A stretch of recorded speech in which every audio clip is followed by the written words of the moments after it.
On a dit avec raison que l'homme est le maître de la nature. Il a soumis tous les animaux à son empire. Il a transformé, suivant ses désirs, la végétation qui couvre la terre. Il a percé des montagnes, comblé des vallons, creusé des voies dans l'épaisseur des collines, changé les isthmes en voies maritimes et noyé des continents. Il est, en un mot, à la tête de la création inanimée ou vivante. Mais on peut bien admettre, à un moment, cette hypothèse que l'homme aurait pu ne point exister, ou bien encore qu'il aurait pu disparaître par un des cataclysmes dont notre globe a été plusieurs fois le théâtre. L'homme aurait pu périr pendant la période glaciaire, alors qu'un refroidissement subit se manifesta sur toute l'étendue de la Terre habitée et que l'abaissement excessif de température fit disparaître un certain nombre d'espèces animales dont on ne retrouve aujourd'hui que les vestiges à l'état fossile dans les terrains de cette époque. Il aurait pu être anéanti pendant les périodes diluviennes qui ont laissé des traces si profondes de leurs ravages dans les terrains quaternaires.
En admettant l'hypothèse de la disparition, de la suppression de l'espèce humaine, on peut se demander quel est celui des animaux qui auraient remplacé l'homme dans son rôle de souverain de la nature.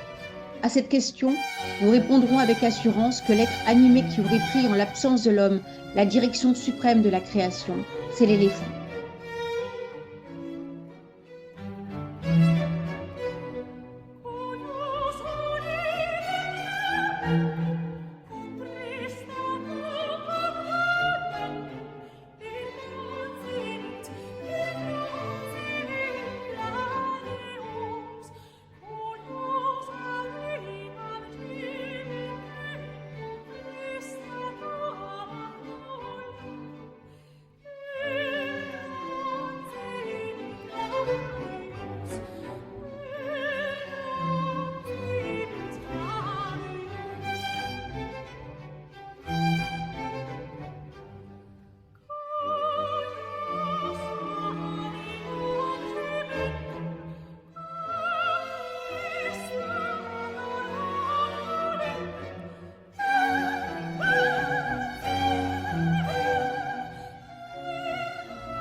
De même que l'homme, parti des plateaux de l'Asie orientale, s'est répandu peu à peu dans toutes les contrées du globe, de même l'éléphant, parti des rives de l'Indus ou des bords des fleuves africains, se serait acclimaté dans toutes les contrées de l'Europe, de l'Asie et de l'Afrique actuelle.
Et de même que l'homme règne aujourd'hui en tranquille vainqueur sur toutes les tribus animales, de même l'éléphant aurait étendu son empire sur toute la création zoologique.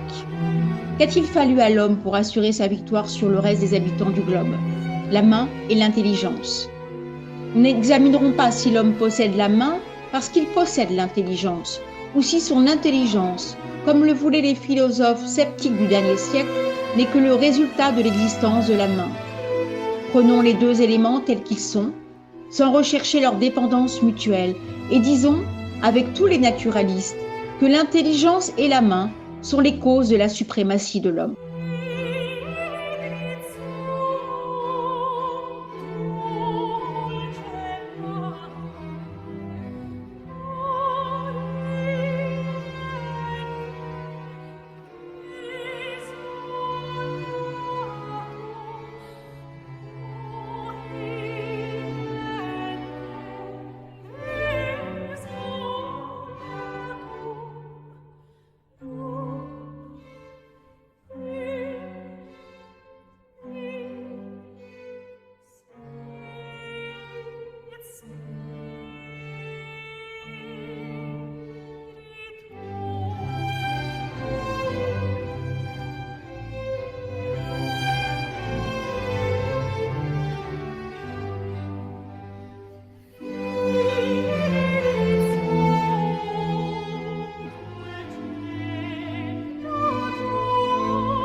Or, l'éléphant est pourvu de l'intelligence et de la main.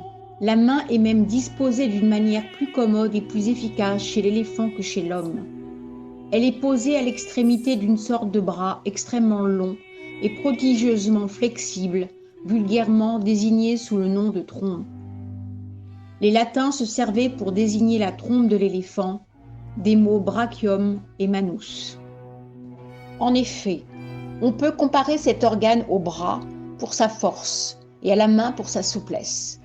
Pline, Végès, Quincurse, Solin, Silius Italicus le désignent par l'expression de manus. L'expression nasuta manus, dont se sert Casiodore, désigne très bien le double service auquel cet organe est destiné.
L'épithète anguimanos que Lucrèce applique aux éléphants peint très bien l'extrême flexibilité de leur trompe qui peut s'allonger, se raccourcir et se plier comme le corps d'un serpent. Les Grecs ont aussi quelquefois donné le nom de képh à la trompe de l'éléphant.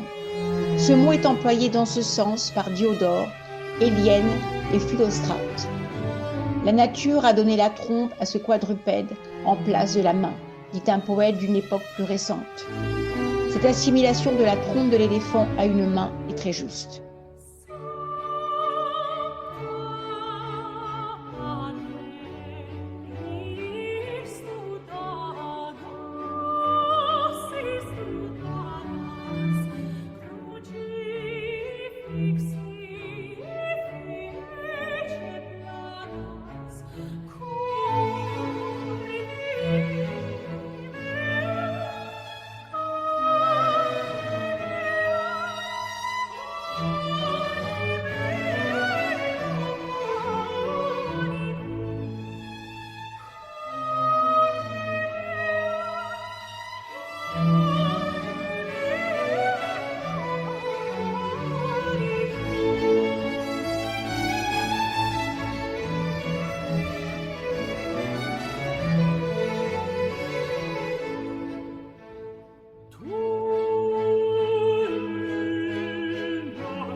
Le Muséum d'histoire naturelle de Paris possède un morceau de peau et des mèches de crin avec des flocons de laine d'un autre mammouth qui fut trouvé tout entier et parfaitement conservé sous les glaces au bord de la mer glaciale en 1806. Après ces considérations générales sur l'importance extrême de l'éléphant parmi les êtres de la création vivante, nous devons aborder l'histoire naturelle proprement dite de ce grand pachyderme. L'éléphant est le plus grand des mammifères terrestres.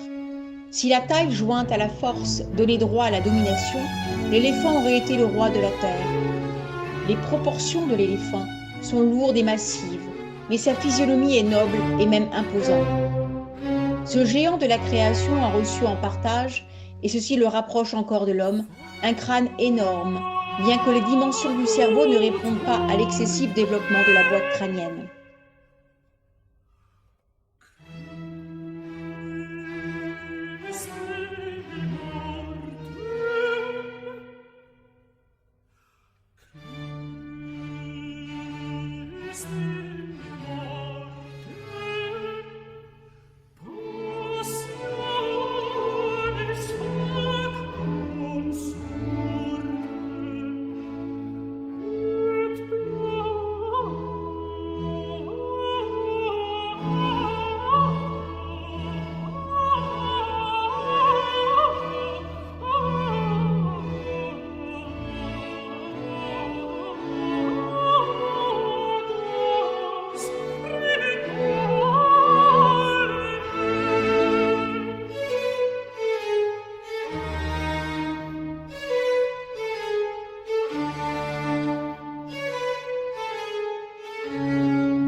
La tête de l'éléphant est entourée de deux immenses et minces oreilles qui s'étendent en haut, en arrière et même en bas.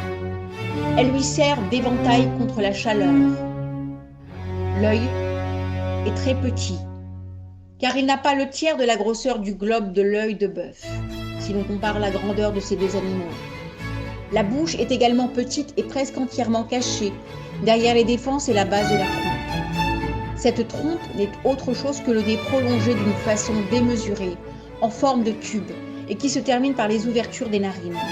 La trompe de l'éléphant est à la fois un organe de tac, d'odorat, de préhension et en même temps une arme redoutable.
Les aveugles et l'éléphant.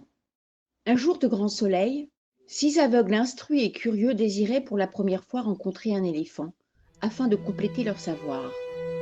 Le premier s'approcha de l'éléphant, et près de son flanc vaste et robuste, il s'exclama : « Dieu me bénisse, un éléphant est comme un mur !»